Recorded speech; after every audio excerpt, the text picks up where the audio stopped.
Morning, good morning, good morning. It's Tuesday, y'all. I didn't do a Monday recap because there was no recap to be had. That was just an ass whooping by San Francisco. Poor tackling, taking sacks when you don't need to, holding on to the ball, all that good stuff. But what I want to get on here this morning and talk about is this national media and the local radio stations in Philly. Sports talk radio out here saying the Eagles were exposed yesterday or on Sunday. Look, I'm here to tell you they weren't exposed. They've been exposed since game 1 when sorry ass Mac Jones threw for 300 yards on them. They were dinking and dunking over the middle since game 1. There's been about 2, maybe 3 games this year that teams didn't do it. If you go back and look at all the statistics on the passing game against the Eagles, they throw the ball maybe 5 to 8 yards, and then boom, they run. They get in these yak yards. Because the middle is wide open. This wasn't exposure by San Francisco. I don't care what anybody says. It's been happening since game 1. We have no linebackers that can cover. Cunningham was probably our best one, and he's injured. We let go TJ Edwards. And this whole journalist thing that I saw yesterday, should have never got rid of TJ Edwards, should have re-signed him. Hey, guess what? You weren't saying that 6 months ago. You know what you were saying? Receipts, by the way. You know what you were saying? Oh, that's okay. We got Nakobe Dean. Howie doesn't believe in linebackers, which he doesn't. The Eagles don't. They don't value linebackers. They don't value linebackers like they don't value running backs. It's just the nature of the beast with the Philadelphia Eagles. And if you're new to the Philadelphia Eagles fandom, then you don't understand that. But to backtrack is easy to do just because he's having a hell of a year. Look, y'all hated him. Not really hated him, but y'all poo-pooed him a lot on the social medias and in the newspaper and on the radio. Now that he's got leading tackler for Chicago, got sacks, got interceptions, probably one of the leading linebackers to get into the Pro Bowl, y'all want to say, Eagles should have re-signed him.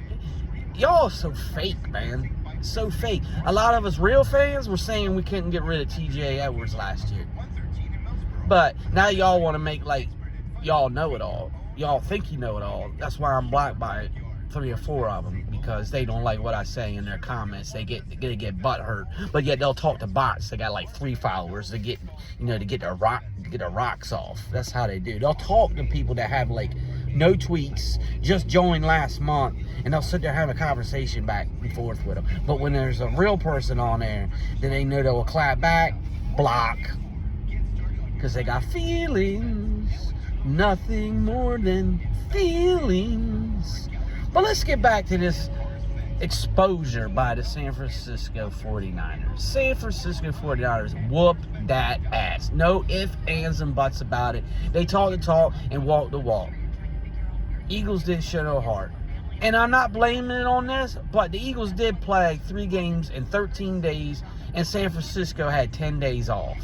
Just saying. And it's the same thing that's happening this week against the Dallas Cowboys. Not using an excuse because you got to play the games that are in front of you. But the way the schedule was made up, but it's gauntlet, and then we're playing 2 of the top teams in the NFL off of their 10-day rest. Just saying. Anyway, but the national media is saying that Eagles got exposed yesterday. No, they didn't. They've been getting exposed since game 1. But half of you, a lot of you, don't want to talk about it because they were winning. Y'all don't talk about the negative shit when they're winning because they're like, we 10-1. Don't want to see the flaws that are happening. A lot of podcasts, national media, and all this other shit out here. But I'm here to tell you the truth. I said it from day 1. Go back and watch my YouTube videos. They've been getting dinked and dunked over the middle. I've been saying it. No one wants to hear it. Because they were winning. Just because you're winning, y'all, doesn't mean there aren't flaws. Or you make excuses for it. Oh, they were up big. They weren't covering. No, don't say that, because they ain't been up big all year. And if you go back and look at last year, they weren't blowing teams out either. So when you don't give that narrative, it's fake as fuck too. They weren't out. Y'all act. They were out here blowing teams out by 20 and 25 points every game. No, they weren't. No, they weren't. Maybe 3 or 4 games, and that was about it. So I don't want to hear all this shit. And here's what I'm going to say about the offense that y'all are blaming Brian Johnson. All of it. It's not all on Brian Johnson. A lot of it's on Nick Sirianni. And I'm going to give y'all this little tidbit. I've been saying it for 3 weeks now. 3 weeks I've been saying this. This offense of play calling smells of Nick Sirianni. If you go back 3 years ago, when he was calling the plays when the Eagles started 2-5, this is exactly what the offense looked like. Jalen holding the ball, no running game, throwing the ball 40, 45 times a game. That's what it looked like. And then he gave the play call to Shane Steichen, and then guess what Shane Steichen started to do? Run the ball, and then use the play action. It's not hard. I don't know why they abandoned the run all of a sudden. I mean, they had like a 3 or 4 week period. They were just running over everybody. And then you just abandon it for whatever reason. I don't get it. And I don't want to hear the Cam Jurgen injury, because he's been back now and they still ain't run the ball.